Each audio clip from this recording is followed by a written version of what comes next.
Hey everyone, and welcome to another deep dive with us. Today we're tackling something pretty big. Consciousness. Yeah, a big one for sure, and a fascinating one. Definitely. To help us unpack this, we're going to be looking at excerpts from a book by Ervin Laszlo. It's called Science and the Akashic Field. So in this deep dive, we're going to explore, well, basically the roots of consciousness. Okay. Like, where does it come from? How far does its reach go? Does it evolve? Interesting. Yeah. And even, the big one, does consciousness exist beyond humans and Earth? Wow, that's a lot to cover, but I think we can handle it. Let's jump in. So a lot of people think that consciousness is just a product of the brain. Yeah, that's a common starting point. The brain is where thoughts happen. Right, like a computer generating thoughts. Right. But Laszlo challenges that. He does. He points out that brain activity and consciousness, they're definitely correlated, but there's actually no proof that the brain creates consciousness. So like just because something happens at the same time doesn't mean one causes the other? Yeah. Exactly. It's like a radio. Just because a radio plays music doesn't mean the radio is composing the music. Oh, I like that. It's more of a receiver. So the brain could be more like a conduit for consciousness Yeah, rather than the origin. exactly. That raises even more questions, though. It does. And this is where the whole hard problem of consciousness comes in. Oh, yeah. Tell me about that. Well, how do physical processes in the brain create subjective experiences? Right. It's a real head scratcher. It is. Like, we have materialists who believe it's all about matter, idealists who say it's all in the mind, and dualists who argue for a separation of the two. So like a lot of different schools of thought. Yeah. And where does Laszlo fall into all this? Well, Laszlo offers a totally different perspective. Okay, I'm intrigued. He proposes something called evolutionary panpsychism. Whoa. Yeah, it's a mouthful. What is that? Basically, panpsychism suggests that like a basic form of consciousness or psyche is present in everything, Really? even matter. So like even a rock has some level of consciousness. In a way, yes. It's not conscious like we are, Right. but the potential is there. And it's not static. It evolves alongside matter. So they both develop together. Exactly. Both present since the universe began. So even a tiny particle has some kind of consciousness. Like what does that even mean? What are the implications of that? Well, it suggests that there's an inherent intelligence woven into the fabric of reality itself. Whoa. Yeah, it's a pretty big concept. It is. So it's not just a blind following of instructions. There's like a level of knowing present, even at the tiniest level. That's the idea. Wow. Laszlo even brings up physicists like Freeman Dyson, who suggested that, elementary particles might even be able to make choices. Wow. It's like a proto-consciousness. So there's a level of intentionality even at that level. Exactly. It's like everything in the universe has this Yeah. subjective experience. Yeah. Not just us humans. Right. Everything has this interiority. That's a pretty big shift in perspective. It is. It makes you wonder if our consciousness can tap into way more information than just what our senses pick up. Right. Laszlo talks about that too, doesn't he? He does. Like what kind of examples does he give? Well, he talks about a psychiatrist whose patients in altered states revealed knowledge that they couldn't have gotten through ordinary means. So like psychic experiences? It's similar. Wow. And he also mentions astronaut Edgar Mitchell, who, during a space mission, had this profound experience of feeling deeply interconnected to the universe. Like he was receiving information directly from it. Exactly. That's fascinating. And this leads to Laszlo's concept of the A field, Right. the Akashic Field. Yes. Can you explain that a little more? Sure. So the A field is like this universal information store, Okay. like a cosmic record of everything that has ever happened. What are they? And it's connected to the holographic universe theory, Oh yeah, I've heard of that.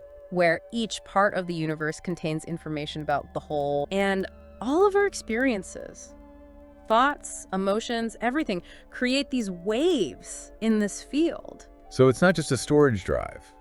It's like an interconnected network. Exactly. Where everything is influencing everything else. Wow, that's wild. It is. So Laszlo is suggesting that our minds can actually tap into this field. Under certain circumstances, yes. Like what? Well, it's like a radio tuned to specific frequencies. Our brains are constantly receiving signals from the A field. Well, but we're not aware of it most of the time. Right. The brain filters most of it out to prevent information overload. So it's why we don't just walk around with all of the universe's knowledge in our heads. Exactly. That makes sense. But then how do we explain those moments of intuition? That's a good question. Like when you just know something, but you don't know why. Right. Laszlo suggests that those could be glimpses of information from the A field. Really? Yeah. So it's like our subconscious is picking up on things. It could be. He introduces this principle of informs it means our brains are more likely to pick up information from the A field. That resonates with our own experiences and connections.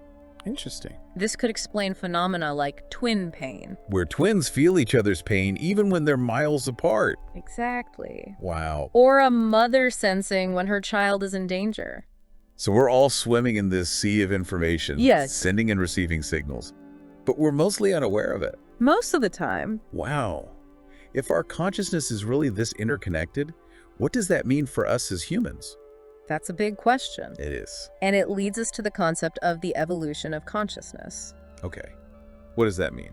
Well, Laszlo suggests that consciousness isn't static. It changes. It's constantly evolving towards greater interconnectedness and awareness. So we're not just stuck with the level of consciousness we have now. No, it can grow and develop. That's a fascinating concept, It is. especially considering all the challenges we're facing in the world. Can you tell us more about this evolution of consciousness Yeah. and how it relates to our future? Sure. So Laszlo draws from a lot of different sources. Ancient spiritual traditions, modern thinkers. Oh, He discusses Native American prophecies about a coming shift in consciousness. interesting. The Indian sage Sri Aurobindo's concept of superconsciousness. Okay. Even contemporary models like spiral dynamics, What's that? which map out the stages of human development. So there are a lot of different ways of looking at this. Yeah, But is there a common thread running through all these ideas? there is. What would you say is the essence of this evolutionary shift? I'd say it's a move away from an ego-bound individualistic consciousness Okay. towards a more transpersonal, interconnected awareness. So instead of just thinking about ourselves, Right. we start to see ourselves as part of a larger whole. Exactly. Instead of seeing the world as a collection of separate things, we begin to perceive it as a web of relationships. Like a living system Yes. where everything is connected. Precisely. You mentioned spiral dynamics. I'm not familiar with that. Oh, it's a fascinating model. Tell me more. It describes how human consciousness evolves through stages, I see. each with its own values, beliefs, and ways of organizing society. Interesting. And it suggests that as we evolve, we move from a more egocentric, survival-focused mindset towards a more holistic and interconnected worldview. That makes sense, especially with all the global problems we're facing. It does. Do you think this shift in consciousness just happens naturally, or can we actively participate in it? That's the million-dollar question, and it's something we'll continue to explore. As we delve deeper into Laszlo's ideas Sounds good. about the A field and its potential impact on the future of consciousness. This is really making me think. That's the goal. It is. It's a journey that invites us to question our assumptions, expand our awareness, and maybe even contribute to the evolution of consciousness itself. Powerful stuff. It is. So we've been talking about this evolving consciousness, but let's go even bigger. Okay. Could the entire cosmos be conscious? Whoa! That sounds like something out of science fiction. It might sound radical, but Laszlo points out that mystics and philosophers have thought about this for a long time. Really? Yeah, across cultures.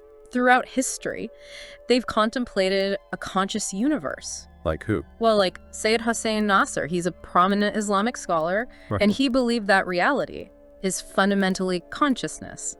Wow. And the Indian sage Sri Aurobindo, he envisioned the universe as like a spectrum of consciousness, all interconnected. So it's not just a fringe idea then? No, not at all. Are there any scientific theories that support this? Well, Laszlo connects it to the A field. Right. Remember, the A field is the origin of both matter and mind. It comes from the quantum vacuum. Exactly, that sea of virtual energy Right. underlying the universe. So if the vacuum is the source of matter, and consciousness is inherent in matter, then could the vacuum itself be conscious? That's the question. It's a bold proposition. It is. Just like the Yeah. universe is self-aware, engaging in a sort of cosmic dance of consciousness. That's amazing. Yeah. But how can we even explore that? It's not easy. Right. We can't just measure it with our instruments. Laszlo proposes a thought experiment. Okay. What if we could experience the vacuum directly? Hmm. He talks about the work of Stanislav Grof. Who's that? He studied non-ordinary states of consciousness, Oh, interesting. and he observed that people in deeply altered states often describe encountering a vast field of consciousness, Really? a void, that is also a fullness. A void that is also a fullness. Yeah, the source of creation. So they're tapping into the mind of the universe. It's a possible interpretation. Are there other ways to access that? Well, these descriptions are similar to reports from people who meditate, Oh, really? especially in traditions like yoga. Mhm. The Vedic concept of pure consciousness aligns with what Laszlo describes. So ancient wisdom and modern science, pointing in the same direction. Due way Yeah. towards this underlying consciousness. Wow. Okay, so if this cosmic consciousness exists, what does that mean for us as individuals? Yeah, Do we survive death? that's the big question. Laszlo looks at it through the lens of the A field, Right. an interconnected consciousness. Okay. He explores things that suggest consciousness might not depend entirely on the brain. You mean like near-death experiences, Yeah. out-of-body experiences, That's that. half-life experiences? Things that traditional science struggles to explain. Right. Laszlo says the informed universe model gives us a new way to understand them. Okay. He talks about after-death communication, Oh, ADC. where people report talking to deceased loved ones. I've heard of that. There are even therapists who specialize in it. But how do we know they're really communicating? That's a good point. It could be something else. It could. Laszlo highlights the work of Alan Botkin. Who's that? He's a psychotherapist Okay. who uses a technique called sensory desensitization and reprocessing. What's that? It helps people access a slightly altered state Okay. where they're more receptive to these experiences. So they're more likely to have an ADC. What are people reporting in these sessions? Laszlo shares a story from Botkin's research Okay. about a man named Mark Oh, who caused a car accident that killed a family. oh, that's awful. It was. And he was consumed by guilt.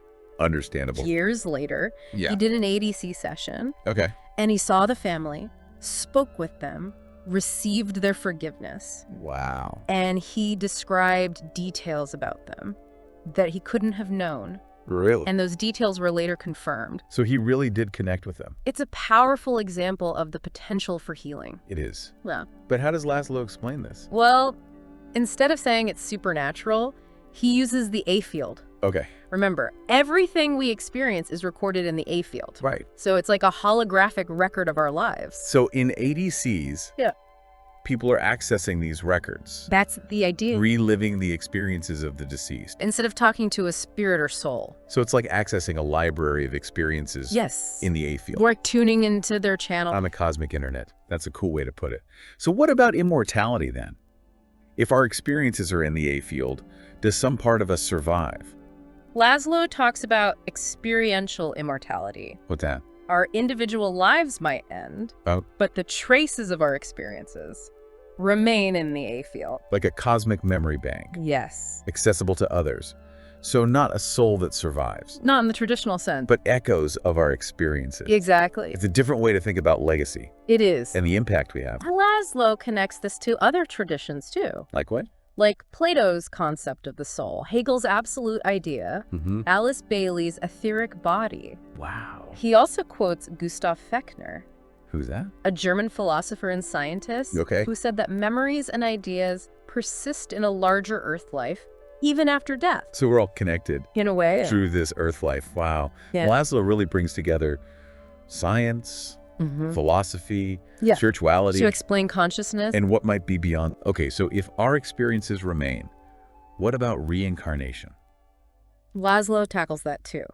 Does he believe in it? He offers a new perspective. Okay. He acknowledges the evidence, From past life experiences? like Ian Stevenson's research. Yeah, I've heard of him He documented cases of children remembering past lives. in detail. Yes. So Laszlo believes in reincarnation. Well, not exactly. Instead of a soul being reborn, Okay. he suggests they're accessing the A field, Oh, I see. tapping into those holographic records. So not a literal rebirth, No, but accessing echoes of past lives. that's the idea.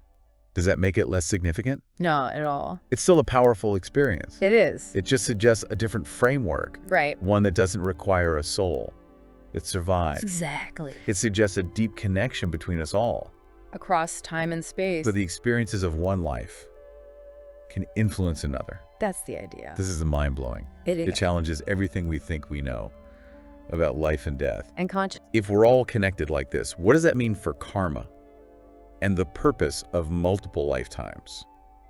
That's a deep question. It is. It makes us think about the ethical implications Of Laszlo's theories. if our actions affect the A field They could influence other lives. across time. Wow. So we need to live with awareness And compassion. and responsibility. For our impact on the web of life. Exactly. This is heavy stuff. It is. Before we go too far down that road, let's take a step back and reflect on what we've discussed so far. Okay, so back to our deep dive into Ervin Laszlo and the science in the Akashic Field. Consciousness, the A field, cosmic consciousness. We've explored a lot of mind-bending ideas. Yeah. As we wrap up, what are your biggest takeaways? Well, for me, it's the interconnectedness. Yeah. Laszlo paints a picture of a universe where everything is linked, information's always flowing, and consciousness, it's not separate, it's part of reality. It's like that saying, we're all connected. But Laszlo actually gives us a scientific explanation It is. with the A field. Yeah, the A field is the key. It changes how we see ourselves, how we interact with others, and even how we see the world. Because if we're all part of this web of consciousness, our actions have a bigger impact. Exactly. Our feelings. They all create ripples. It's humbling, It is. but it's also empowering. Yeah. Because if we can tap into this interconnectedness, maybe we can access the A field's wisdom and create a better world, A more compassionate world. a more sustainable world. A spiritually evolved world. Exactly. Laszlo talks about cultivating transpersonal awareness, What does that mean? moving beyond our egos, Okay. seeing the bigger picture. And that could help us solve global problems. He thinks it might be crucial for our survival. Wow. Yeah, so Well, a lot of the problems we face, like climate change, social injustice, conflict, they come from a limited way of thinking. we're too focused on ourselves, Right. our own little bubble. If we shift our consciousness to see the interdependence of all life, We might find solutions we might start to act with more responsibility for the well-being of everyone. and everything. That resonates with a lot of spiritual traditions too. It does. This idea of unity and compassion, Recognizing our shared humanity. it's like personal transformation, Yeah. can lead to collective evolution. Exactly. Laszlo's work is inspiring. It is It's a call to action, to participate in this evolution, both individually, and collectively, to recognize our interconnectedness, to expand our awareness, and to use that knowledge. to create a better future. It's a lot to think about. It is. Before we go, I want to leave you with a question. If our experiences stay in the A field even after death, Okay. how does that affect how you live your life? Mm. How you treat others? How you care for our planet? That's a profound question. It is. It makes you think about the meaning and purpose of life. We're part of something bigger, Much bigger. and our actions have a lasting impact We're all connected. across time and space. It's amazing. Thank you for joining us on this deep dive into the mysteries of consciousness. We encourage you to check out Ervin Laszlo's book, Science in the Akashic Field. Keep questioning Keep learning. and keep growing. Until next time. Explore.